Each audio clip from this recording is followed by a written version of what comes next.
Drop it.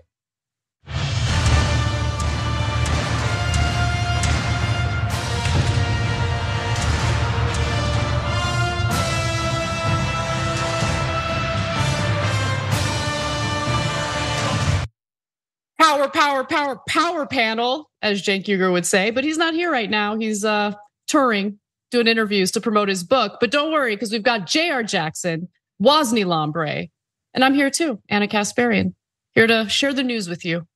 You guys excited? Happy Friday. What's going on, you guys? I'm trying not to jump in. I'm like itching to say something. Hey, what's up, Anna? What's up, Woz? How you guys doing? It's been forever. It's good to see you. Now I'm out of I know.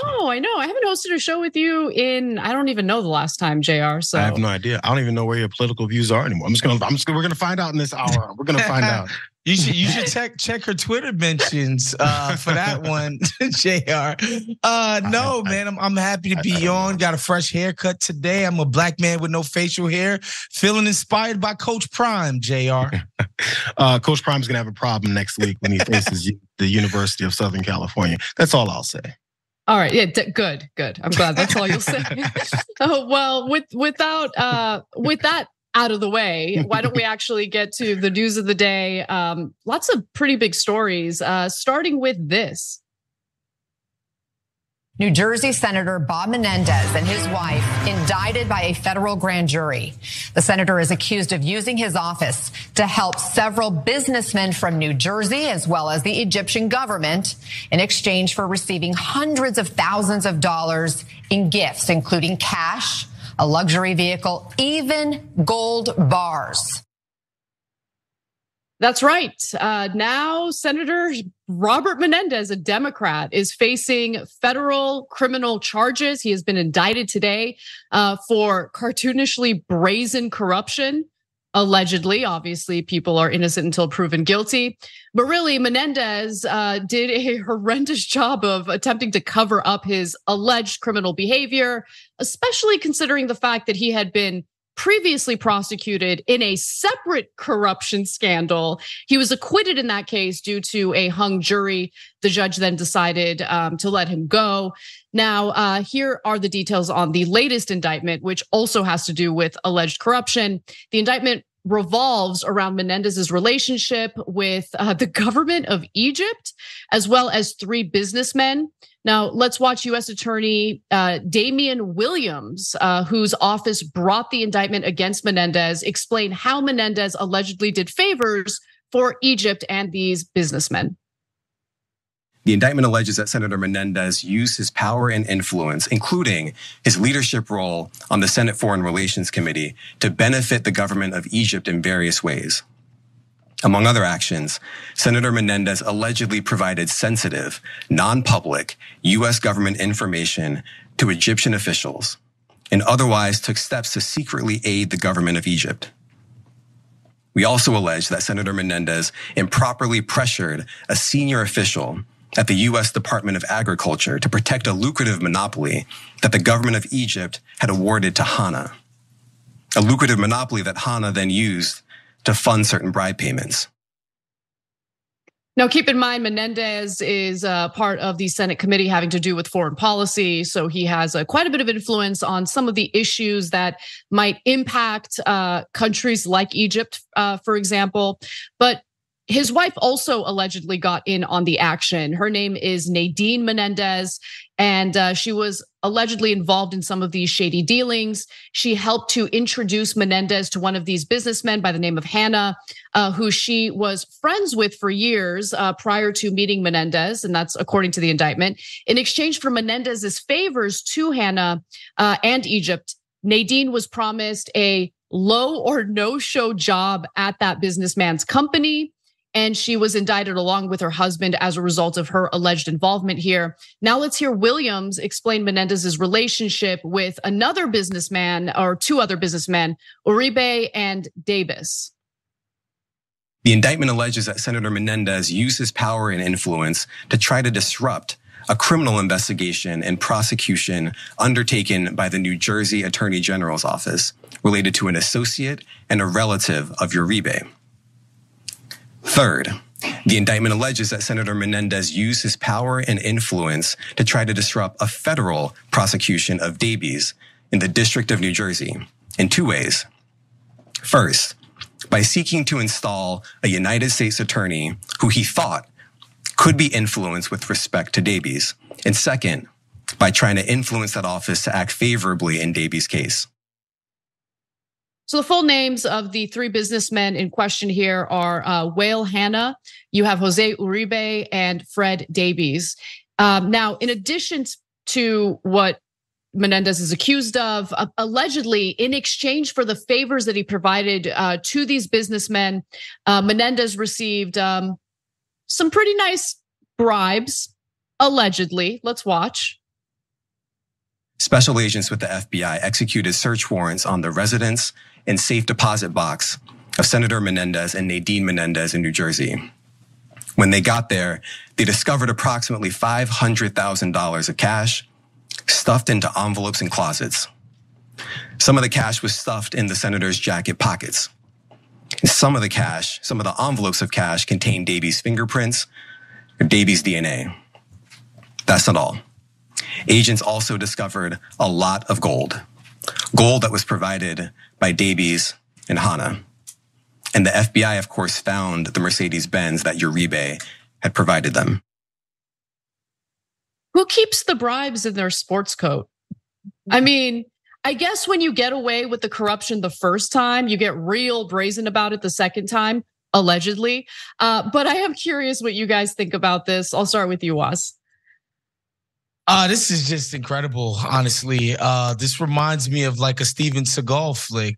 This level of just blatant corruption on the part of a freaking sitting U.S. senator. Like, this isn't penny ante stuff, right? Like, this guy isn't some county commissioner or some, commissioner of some school district. This guy is one of the 100 senators in the U.S. Senate, and he's taking these essentially cheap bribes. The idea that they found this guy with $500,000 in cash is quite hilarious. But luckily, Anna, we know why this is happening according to a statement from him. These people are doing it because he's Latinx. Okay, so let me give you the statement. Let me give you the statement. Because look, I gotta be honest. This has now become corporate Democrat 101 to provide cover for any wrongdoing, and it really grosses me out. So this is what he said in a statement in response to the indictment. Those behind this campaign simply cannot accept that a first-generation Latino American from humble beginnings could rise to be a United States senator and serve with honor and distinction. No. You know what this shows? You know what this shows, you guys? This shows that no matter who the criminal is, where they come from, they're just as ridiculous and maybe even don't plan things out as others. Just because someone's a senator or a congressman or a former president of the United States doesn't mean they know what the hell they're doing. It means they're greedy and they found some ways to use the system to benefit themselves and their family and their wives or whoever else that they're looking to help benefit from it. So we give people way too much credit or way too much ground to be like, oh, they're the honorable senator, the honorable representative from whatever state. These folks, some of them, are so damn corrupt, just like anyone else that's a criminal. And then they'll put the cash in bags. There was a previous Republican congressman, I believe, who was tossing cash out of the window at his wife's house when he was finally busted. They're not as sophisticated as they tell us that they are. They just tell us that so many times that we begin to have this level of respect for them when they're just as sloppy and messy as any other common criminal. And in this case, it's the same thing. You ask the question, Anna, who's dumb enough to stuff a bunch of cash in some sport coats and have gold bars in the closet and have all this hanging out? A criminal would. But you know what? Even worse, maybe even criminals that get away with these things as regularly as elected officials do is the reason why they're so messy. They're like, what are you gonna do? Donald Trump literally is being exposed for telling some of his aides, you never heard that, you never saw this. That's fourth grade type of stuff. They don't have to be sophisticated or smart. Matter of fact, they're less sophisticated and even dumber than other criminals because they never actually get held accountable for their actions. So this is just another case of that.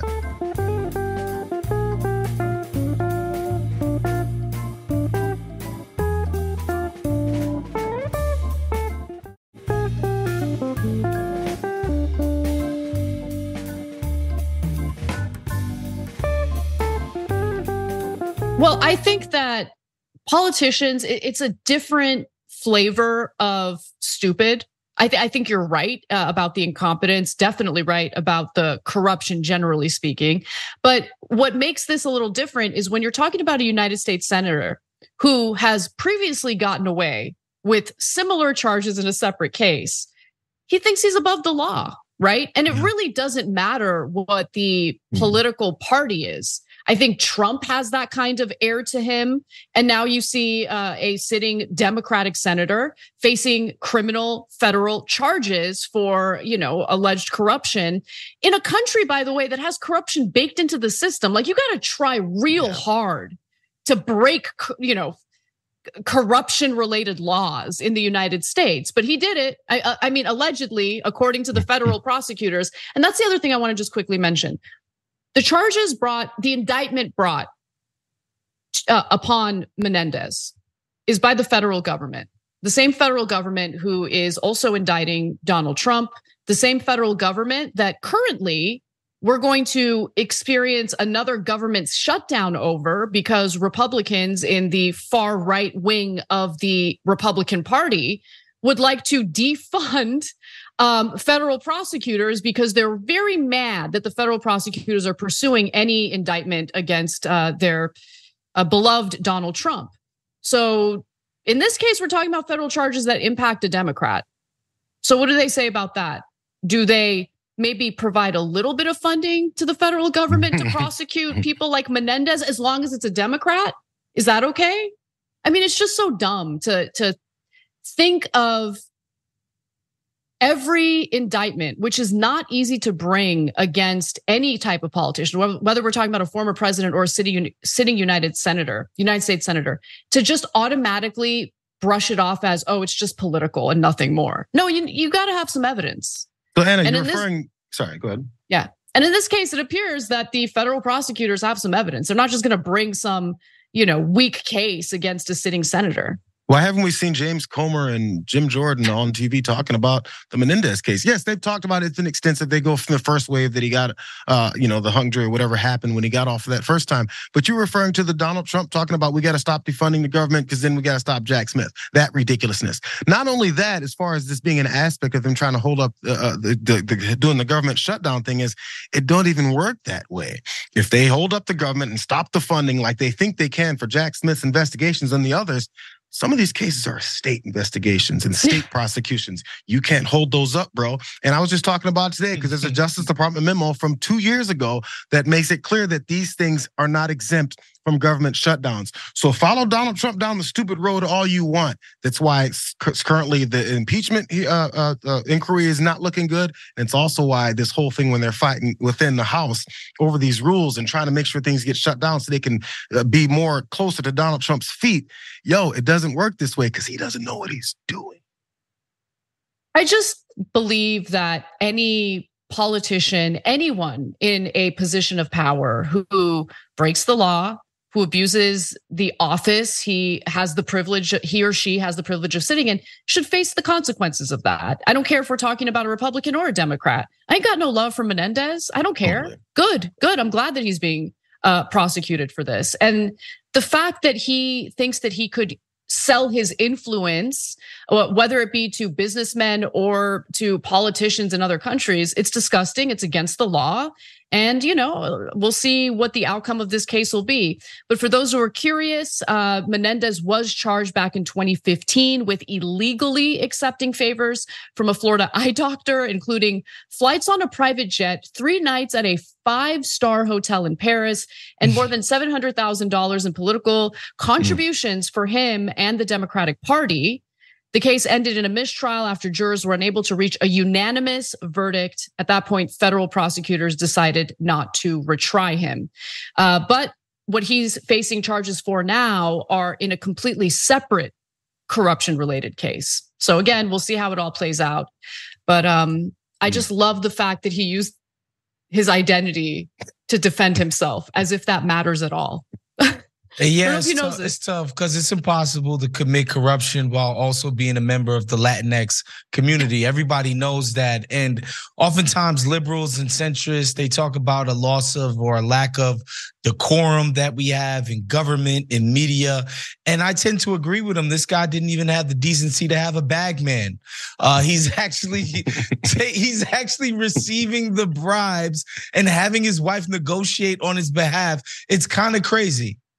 It absolutely is crazy. All right, when we come back, we've got a massive segment related to labor for you all. We're going to give you an update on the UAW strike and also some consequences for what Senator Tim Scott had to say about these striking workers. All of that when we come back. Don't miss it.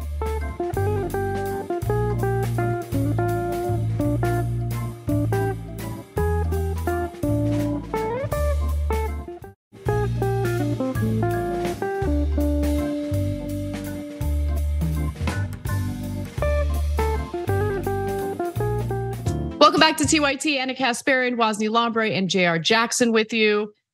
Let's get to our UAW updates because I came across a piece in The Intercept that I thought was so delicious. I love to watch tricky things happen to bad people who won't comply, and that's definitely the case here. So let's talk about it. The big three automakers and the corporate media were effectively fooled by the striking United Auto Workers. So to understand how, here's the background on everything you need to know on how this strike works. So the unionized workers can basically strike at some plants while keeping other plants open. And this is actually a really great strategy because it helps the United Auto Workers maintain and save some of the resources in their strike fund, helps the strike fund last longer. Now, this tactic also allows the union strike fund to not only last longer, but keep the big three auto companies guessing which plants and which factories they're planning on striking at.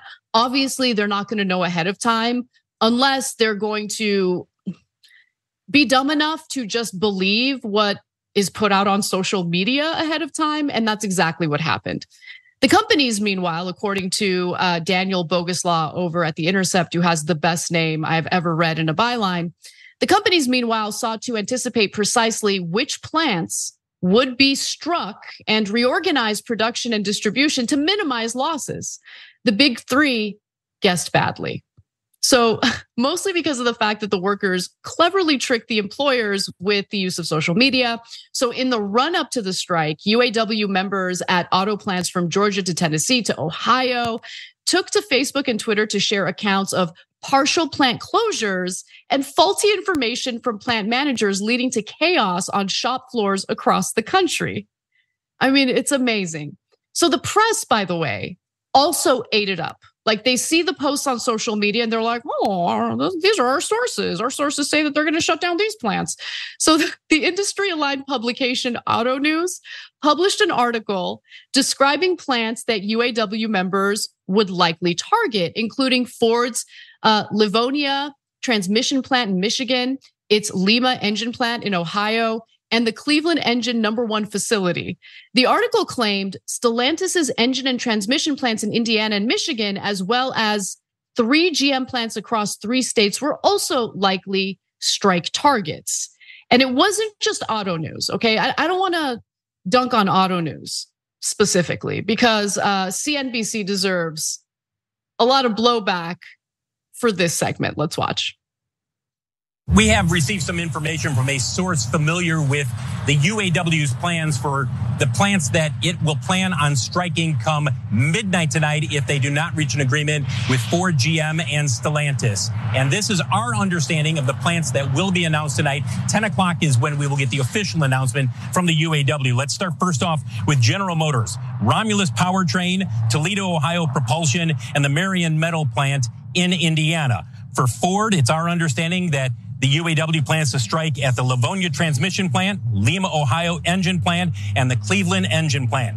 And finally, for Stellantis, we understand that the UAW will walk out at the Kokomo transmission plant in Kokomo, Indiana, and the Dundee engine plant. We should stress, we have reached out to the UAW for confirmation that this is, in fact, is the plan. We have not heard back from the UAW, but our source says this is the game plan for the UAW in terms of the targeted strikes. Yeah, none of those were the targeted plants or facilities, not a single one of them. But it appears that the reporter received some faulty information from his source. I just love the wording. I love the framing. It really does shed light on the way media works when they talk about how they received information from a source. It could very well be a post on Facebook or Twitter that they came across. That's sure, I guess you could consider that a type of source, but framing it in a way that makes one think that the reporter talked to someone within the unionized workers is ridiculous, because clearly that's not what happened here.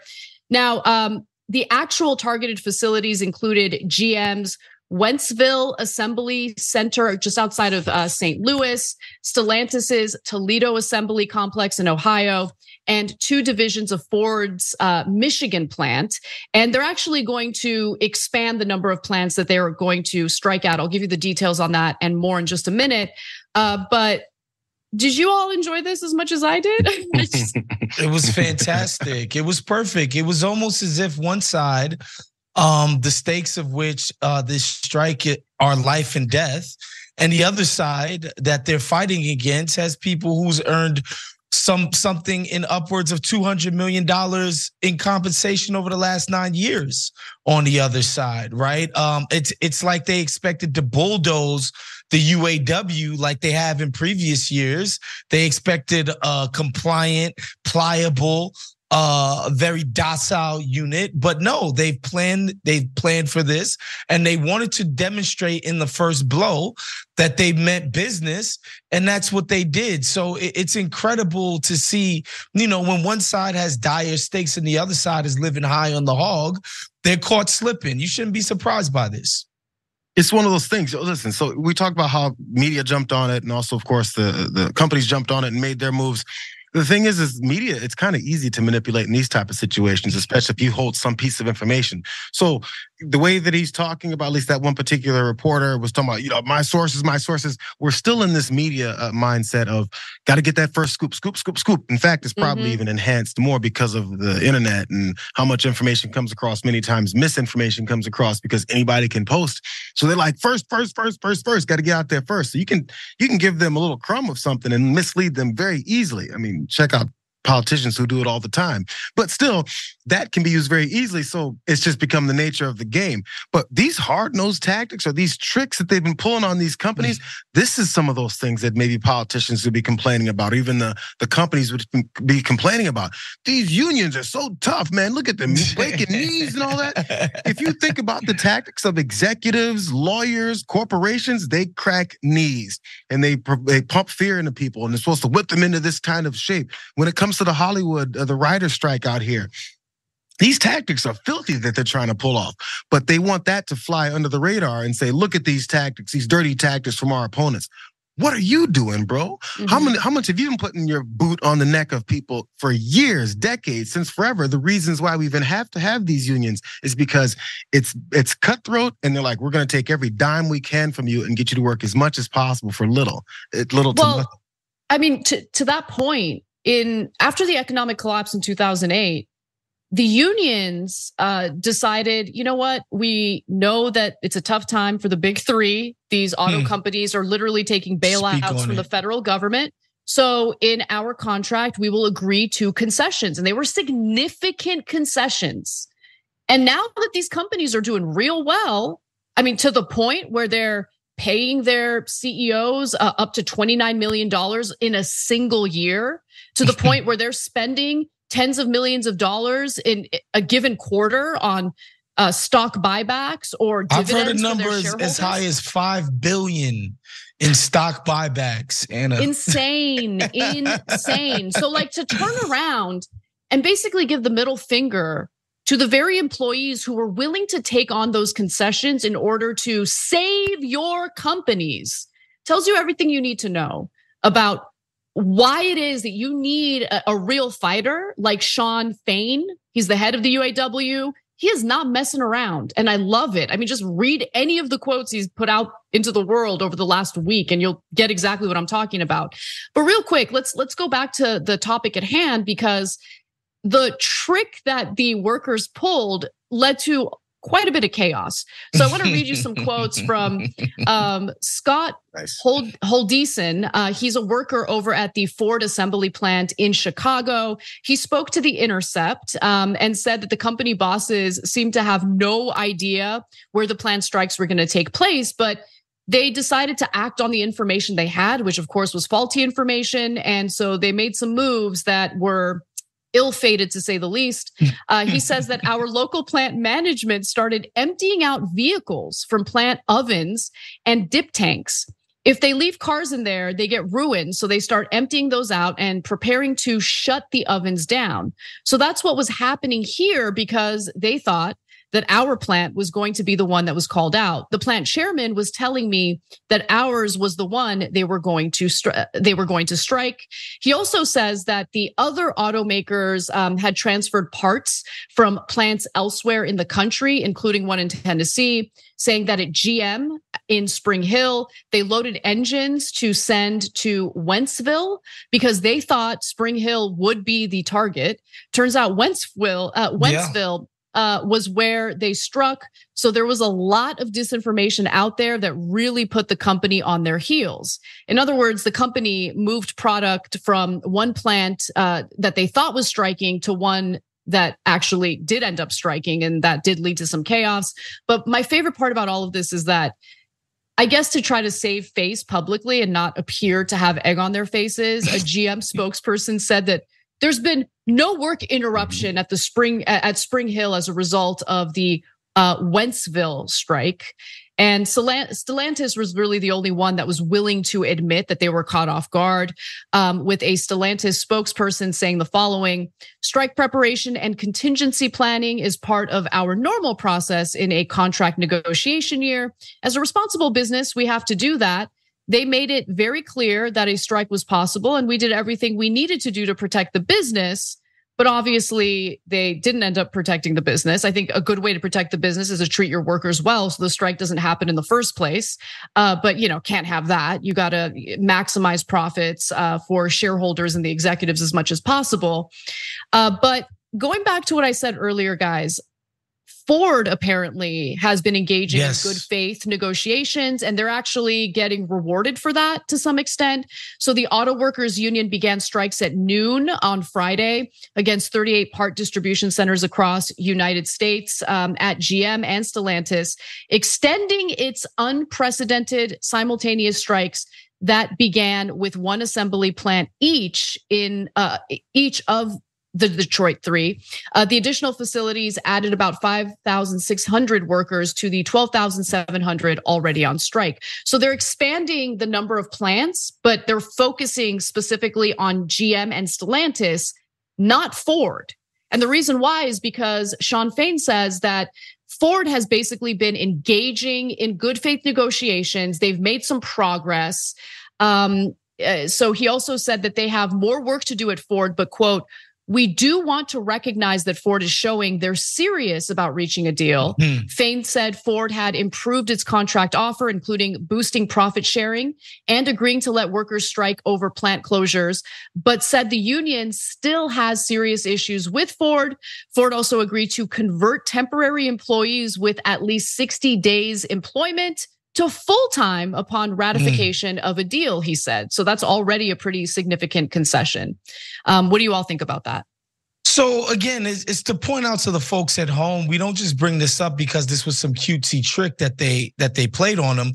No, these folks lost money immediately. And Ford was smart enough to come to the table and, meet them closer to what their demands are. So these strikes are having a tangible, actual impact on the bottom line. And what are we talking about ultimately when we talk about worker militancy in these strikes? The Big Three has seen a 65% increase in profits over the last 4 years. Obviously, the workers have seen none of that excess in profits. And that's ultimately what they're fighting for. What share of the pie do the workers who generate all of this damn wealth get to keep to feed their families, to pay their rents, to send their kids to college? And what share of the pie do the shareholder class and the CEOs get to keep? It's actually really heartening to see. It's one of those things. My last thought really fast on this, Anna. So if you think about the amount of money they spent shipping engines across different plants and then trying to prep for that, move this, move that, and change that, and take the cars out of the bake tank, whatever it is that they're called, that's probably a cost. And they said a responsible business would do that, so they incur those costs to move it. It's probably not to the degree that the workers are demanding over whatever kind of time span that these negotiations are taking place in, but a spending money on it. But still, somehow spending money on your workers and your employees, that's going to bankrupt the company. They've got money set aside to continue holding on to the way that they do things, but they don't have money to spend on the workers because, by the way, we don't care about them. And they also point out, we're protecting the business. If you're protecting the business and your way of protecting the business is to go against the employees, the business is against the employees. But when the employees are giving you these negotiations and concessions, somehow the workers are supposed to have this loyalty to the business when the business has loyalty to them. Why is that the case? We're supposed to be working together here. So Jayar, just anecdotally, if I could jump in, I bought a Ford last December. Business is booming. I tell you, man, these cars ain't cheap. They're making money hand over fist. And also, I read somewhere that as it stands right now, an estimated 5% of profits go to worker wages. Think about that. Yep. Wow. Think about that. 5% of profits are going to worker wages right now. So when they say that's going to bankrupt them, it's nonsense. We know it's nonsense. No, it is nonsense. So more power to them. Solidarity with the striking UAW workers. I love the leadership that they have, and they have to fight for better leadership, and they got it. And I'm happy to share that all with you.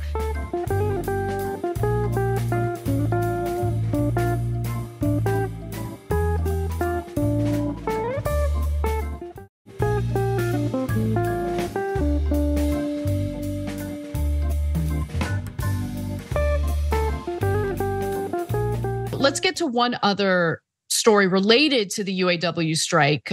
This is a good story that has a mix of labor and politicians that say stupid things. Without further ado, here it is. Ronald Reagan gave us a great example when federal employees decided they were going to strike. He said, you strike, you're fired. Simple concept to me. To the extent that we could use that once again, absolutely. Senator and Republican presidential candidate Tim Scott says that he thinks striking union workers like those who are part of the current United Auto Workers strike should be fired for simply flexing some muscle and going on strike in the first place. But UAW President Shawn Fain ain't playing around, and he's not gonna just let that anti-worker comment slide. So now, thanks to Senator Scott's big mouth, Scott is facing a labor complaint that could lead to punishment from the National Labor Relations Board. So here's how Fain pulled that off. According to the National Labor Relations Act, anyone can file a charge against an employer, even if they don't work for that employer. Okay, so Fain filed a complaint against Tim Scott as the employer of his campaign staffers. The National Labor Relations Act states that it is illegal for employers to interfere with, restrain, or coerce employees in the exercise of collective bargaining rights. And as Benjamin Sachs, who's a professor of labor law over at Harvard, explained to The Intercept, if a reasonable employee could interpret the statement as, if I strike, I'm fired, then it is without a doubt an unfair labor practice violation. And should the NLRB rule against Scott, he'll probably have to do something that would drive him insane, inform his own staffers, his own employees of their rights as workers. So good. So many things come to mind for Tim Scott, who's got a lot more problems than materializing a girlfriend before the Iowa caucuses. Come on. Just the idea that this is the status of labor in this country. Tim Scott has never thought about labor. as an issue that he's ever had to address. And so he went out and broke the law on camera. He's so ignorant to the issues of American labor that he went out and just ran off at the yap. Never mind that the air traffic controllers are a public sector, we're a public sector union. And so obviously directly under the auspices of Ronald Reagan's authority. And the UAW is a private sector union. Never mind that. Also, just read the room. Even that homie in the overalls had no response to this. Like, you're just up here just cackling about firing workers. That's funny to you? In the state of this American economy, this guy's clueless. He's done. But so he's trying to do, he's trying to get some kind of traction. Do you see the picture of him at the McDonald's? I stopped somewhere in the middle of nowhere because there was a McDonald's. Now I'm going to eat. It's just trying to gain some traction. So one of the main veins of gaining traction, if you're losing and you're talking to Republicans, is to bring up the name Ronald Reagan. Who cares? Just say Ronald Reagan did it. Therefore, you should listen to me because I said Ronald Reagan. So Ronald Reagan fired some federal employees from some, air traffic controllers back in 1982. So therefore, we should do it now in 2023 with UAW workers in the auto industry because that makes sense. Those things connect. They're used to not having to make sense with their arguments, so therefore it just gets thrown out there. And as you said, the ignorance of not knowing how that works is because they just don't pay attention to it. I really thought that they're giving all of these one-liners to their loyal followers, and they eat it up. I didn't know that they actually don't know anything past the 1 to 2 one-liners that they're actually giving to their folks that are eating it up. And if we bring up those same same B-rolls of Tim Scott, there's one of this tie that he's wearing, and that one. He's not only ignorant about the workers' strike. That's the stars and bars, boy. He's very ignorant about whether or not he should have worn that tie. My Lord! Oh my word! But this is why these guys. This is why these guys don't stand any chance against Trump because they're just not as savvy of political operators. Tim Scott is just reading the party lines. I hear union, smash. Yes. I hear Medicare, smash. I hear social, smash. I hear free trade, smash. Donald Trump's like, no, I can actually read the tea leaves of what's going on out there. And a lot of it, yes, is lip service and is rhetoric, but he has better instincts than these. They just told the party line. It's just like, let's have tax cuts for absolutely nobody except the absolute richest people in this country. Like this is Republican Party orthodoxy, but it's deeply unpopular. And Tim Scott is just such an idiot. He doesn't even know to move away from saying, let's fire all these people who have sacrificed wages in the name of this damn company. Let's keep it real. I'm sorry. Last thought here, from me at least, you guys. No, Tim Scott's pushing that thin line, but Donald Trump, it's not like he's that good at it. Maybe at one point, because once he's got his minions under him to listen to everything he says many nonsensical things that make absolutely no sense. But at this point, he's like an old, rapper who had some good hits at the beginning of his career, and now he sucks, but now he's got a name for himself, and people don't even listen closely anymore and be like, this guy's bars suck. But they continue to buy his stuff. Tim Scott is the new artist trying to recreate and make the same song in his own name, and people go, that was already done by someone else. So you can't recreate what the guy did already. Now he's moved on and has just become this dinosaur of a politician. They still listen to him because they still love what he did before. Tim Scott has to find his own lane. He just doesn't seem to have one. It's just Donald Trump. No, and I'm going to disagree with you a little bit, Jayar, because the reason why I think workers buy what Trump is selling is that, yes, optically, he presents himself as a pro-labor individual when in reality, he's not pro-labor at all. In fact, he was asked specifically about the UAW workers going on strike, and he immediately started talking about how he's mad at the union leadership for not supporting him and endorsing him. It's like, it's always about him. But when you think about what the economy looked like during his term, and this is obviously prior to COVID tanking the economy, he would bully Jerome Powell, the head of the Federal Reserve, to keep interest rates low, which allowed for these corporations to keep borrowing money effectively for free and then use that money on stock buybacks, which helped pump up the stock market, which helped the retirement accounts of these workers. So when they talk about, the economy was doing so much better under Trump, they're referring, I think, mostly to how their brokerage accounts and how their retirement accounts were performing because the stock market did perform well under Trump, right? But when it comes to bringing jobs back, manufacturing jobs back to the United States, he didn't do any of that, right? So when we talk about job creation, no. When we talk about deregulation and tax cuts for the rich, Trump certainly did a lot of that. But to your point, was about how like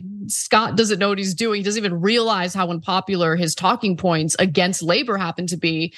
You know, I think Nikki Haley has him beat because Nikki Haley bragged on national television about how she's a union buster. And I mean, if that's their way of winning, please keep winning for us. Please go out there on the campaign trail and talk about how much you despise labor and how much you want to bust unions. Now, with that said, Scott did respond to the complaint that Sean Fain filed with the NLRB. He argues that big labor's wish list of a massive pay raise for a French-style work week would make the American auto industry less competitive, encourage outsourcing, and leave workers even more vulnerable to automation. It would put the industry on a path to more taxpayer bailouts or bankruptcy while the big labor bosses lined their pockets. Oof, those are some fighting words. I'd be careful. The UAW is one of the most corrupt and scandal-plagued unions in America. I mean, they've been around for a very long time. So he also says that they are showing their true colors once again, and auto workers and taxpayers will be left holding the bag together. They want to threaten me and shut me up. They don't scare me. I will truly fight for American workers and jobs. How? How are you going to fight for American workers and jobs? You want them to be fired if they demand better pay and better treatment at work. I mean, come on. But any final words on his reaction? You got something, Waz? I do. Tim Scott is done. That milk dud looking head of his is finished. Oh my God, Waz. He never started. He never started, Waz. Stick a fork in that dude. A black Republican in South Carolina. How is that ever gonna work? Are you kidding me? And he's single. So by the way, let's not even start there, please. By the way, this is the same line. This response from Tim Scott is the same line. Oh, you guys, we have to conform to what the corporations are telling us to do, or else the corporations are going to punish us. If nothing else, it's a direct admission that you've handed over the country to corporations. We are beholden to what corporations want to do, because if we don't, they're going to send jobs over here, fire that guy, go quicker to automation because they don't like their employees. Yo, that's a bad thing that you're supporting. Yeah. We have to. We've handed the keys over. So now we're just beholden to what they're gonna do to us, bro. You look weak. You're trying to be president, and you're beholden to those folks. You talk about people being bought and sold and paid for. That's telling us that you're one of those guys, except on the other side. But the way it should be, as we talked about earlier, when the UAW president and the way that they handled what Ford was doing, because they've handed some level of some kind of negotiations in this, they've given them a bit of a break. That's the way it should be. Why aren't the corporations and companies afraid of us? We are paying the taxes that then, of course, go to the way that they reconfigure money and hand it back to themselves. We're not the bosses. We're supposed to be afraid of the folks that are running businesses in our country. It's not just theirs, it's ours too. And if you actually fight correctly, then they'll have to conform to us. We have to stop being in the Stockholm syndrome of acting like whatever they do, we have to follow because they rule us. Man, this most powerful country in the world is afraid of folks who are stripping all of us of our wealth. It's messed up. When we come back from the break, I'll give you an update on the Republicans' flailing attempts at impeaching President Joe Biden.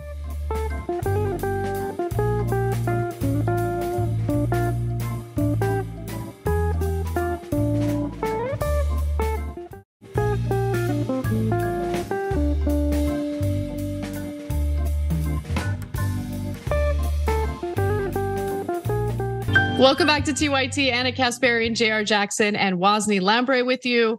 Let's talk a little bit about what Republicans are up to with this whole impeachment inquiry and the ongoing investigation into the Biden family. Republican chair of the House Oversight Committee, James Comer, finally got his hands on the precious, unredacted Biden emails that he was salivating over as part of his possible impeachment investigation. And I say possible because, to bring forth an actual impeachment, you need some evidence, but they're falling short. all he learned was that some Georgian women think the president is a zaddy, not the information he was looking for. So let's talk about what was actually in the emails. So the emails these emails are from the time that President Joe Biden was vice president. So this is during the Obama administration. In July 24th, 2009, in one of those emails that was forwarded by Biden's then personal assistant to Biden and his two sons, it included praise for a speech Biden had delivered in Tbilisi to the Georgian parliament. The assistant forwarded the email titled "Biden as new Georgian sex symbol," and with the following commentary, "Must read email below." It also stated that multiple female friends were talking about how sexy Biden was after his visit. "A new man in my life," remarked one. "A big crush on him," said another. To which I say, maybe the investigation should be into these women who somehow find Biden attractive. Yeah, Biden was about to get Me Too'd over there. Lord have mercy. I can't believe it. Somebody gotta get HR on the horn over there, because these women, they're too horny. My word. So think about that in the context of Joe Biden and just honestly, it's the most interesting thing that has come out of this investigation, I gotta be honest. So you know what, Comer, go for it. Keep investigating. Maybe we'll find some more juicy tidbits. Now, a July 14th, 2016 schedule card shows that Biden was to meet with the prime minister of Ukraine. Oh, I bet that was a juicy one, right? The newly unredacted portion showed that he was also scheduled to work out with his personal trainer and dine with Hunter's then 15-year-old daughters Maisie and Finnegan in the vice president's office. Again, not exactly what Comer was hoping to find. Also, a May 27th, 2016 schedule card includes a call with former Ukrainian President Petro Poroshenko. Hunter Biden was copied on the day's schedule. It's already been reported that Biden was also due to attend the 1-year anniversary of the passing of his son, Beau, back home in Delaware. Now, Comer, this is my favorite part, okay? Comer had been pointing to this scheduling item since it was also emailed to then Vice President Biden under a pseudonym email address. Comer even said the vice president was sending a secret message to his son that he was about to fire the prosecutor, meaning the Ukrainian prosecutor Shokin. We'll get to him in just a moment. As recently as last week, Comer included that email on a list of evidence of Joe Biden's involvement in his family's influence peddling schemes. However, the Washington Post had debunked this a few weeks ago by noting that Parliament had fired the prosecutor 2 months prior to Hunter Biden being looped on the day's itinerary. The only new information in the unredacted version was a phone number of an aide. That was it. Okay, and the other thing I'll say is, I've been trying to figure out how exactly are conservative commentators still hanging on to evidence of wrongdoing, evidence of criminality, right? Like, well, what are they saying to their audiences? And believe it or not, they are pointing to former Hunter Biden business partner Devin Archer's testimony, in which he simply said that sometimes when Hunter Biden was in the presence of business partners, his father would call him to say hello and check in on him.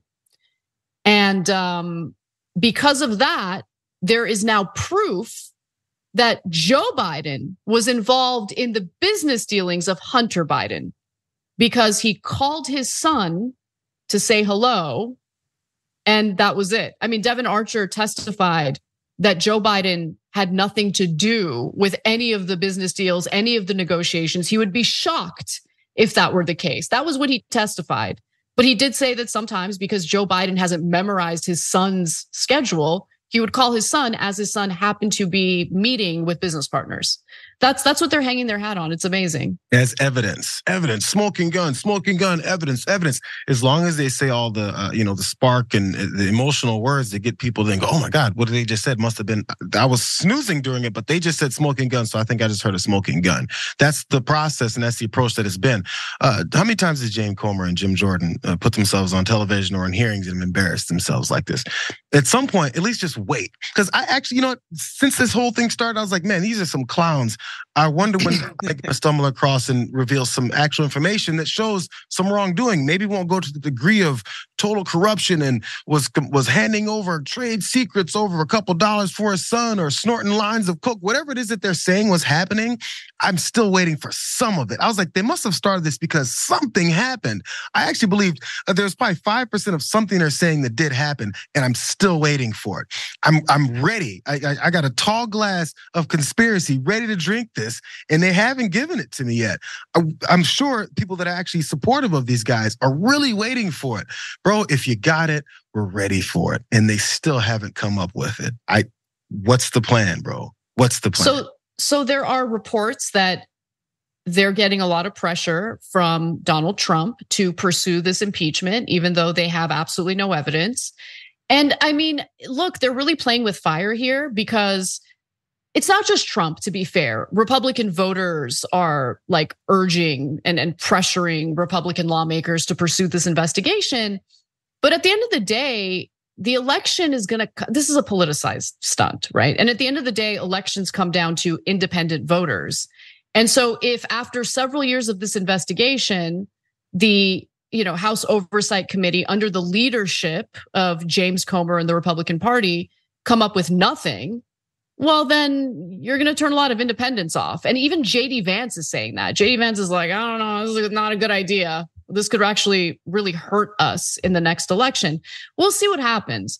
But in regard to the prosecutor, in case some of you don't know about this angle or forgot about it, so Republicans have been arguing essentially that Joe Biden fired a prosecutor who was investigating the Ukrainian gas company Burisma, which Hunter Biden was serving on. And the whole idea was, there was corruption on the board, there was corruption with this gas company, and Trump and Biden as VP decided to fire the prosecutor in order to end that investigation. But that is not the case.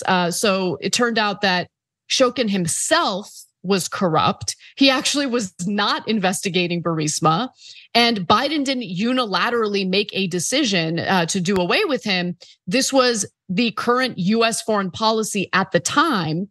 And so he carried out US foreign policy on behalf of the United States government. Whereas if you look at Trump's first impeachment, he was withholding congressionally appropriated money to Ukraine unless Volodymyr Zelensky announced a sham investigation into Joe Biden to help Trump get a leg up in the 2020 presidential election. That's what he got impeached for. So if you're trying to compare the two investigations, we're talking about two very, very different situations. And so far, there hasn't been any evidence of Biden engaging in any wrongdoing. Now, with that said, Comer is now arguing, look, anyone who thinks that we're worth laughing at, just keep in mind that we haven't gotten all the documents we asked for. There might be more. So this is what he says. Yeah. A House Oversight Committee spokesperson said to Politico, "It's silly for anyone to try to draw conclusions from 14 pages of documents that the White House cleared to give to Congress, especially when it contains an email that opines on foreign nationals thinking Joe Biden is sexy. These are the emails Joe Biden wants Americans to see." I bet he does. I think that's probably the most accurate thing this person is saying. The Oversight Committee will continue to follow the money and evidence to hold President Biden accountable for his abuse of public office. You guys go ahead and do that. But remember, Comer received the specific document, unredacted, that he had asked for. The document that he believed was going to prove that Joe Biden was engaged in wrongdoing, and it proved no such thing. So, I mean, look, great. Let's give them more unredacted documents if they want. But I think they're starting to realize there's no there, and it could backfire politically. Any final words on this? I got one. would just like to thank Comer for making me feel personally closer to Joe Biden and Hunter Biden, because anybody who has immigrant parents has had the experience of getting a phone call in the middle of the day on a weekday and your parent being shocked that you are at work. Just shocked. Just like, what? You're working? No way. Like, bruh. It's Tuesday at 1:30. What else would I be doing? Dude. So thank you for that, Comer. One time my mom called me in the middle of the workday to tell me about like a designer purse that she thinks I should buy as she was at the mall. And I'm like, Mom, I don't do designer purses. It's gonna be all right. Don't call me about this kind of stuff. Anyway, but yeah, it's true. By the way, parents call randomly all the time, right? Like the idea that Joe Biden calling his son is crazy. Enough evidence to point to wrongdoing. The family values party, Anna. Yeah. It's insane. Any final words, Jayar, before we wrap up? Oh yeah, really fast. Yeah, just so this seems like the objective maybe for Comer and these guys is to keep this going for the duration, this until the next election cycle, and then hopefully have this energy of lawlessness surrounding Joe Biden's name be the thing, and then that derails hopefully him for the next election. But the thing is, this is way too long. We're already tired of it. The people that are supporting you are already tired of it. If we stretch this all the way to the next election, it's gonna be like, okay, bro, cool. What now? The strategy is way off if that's it. Or the other part of it being, let's cover for all of Donald Trump's potential criminality because of all the indictments on him. We need to at least have both of them are up on all kinds of investigations. Whichever reason it is, it ain't working, bro. And it's really hard to pull the emergency handle now because that looks even worse. So I think he's now beholden to something he started that he probably doesn't want to keep doing. Look, we all run into issues in our lives. It's all about how we react or respond to those issues. Compounding the problem isn't usually the best avenue, but who knows? Maybe Comer knows better than us. We'll see. But for everyone watching, we're going to take a brief break. When we come back, a whole new panel will be joining the show to cover the news of the day and more. Don't miss it. And special thanks to Jayar Jackson and Wosny Lambre for hosting with me. We'll be back in just a few.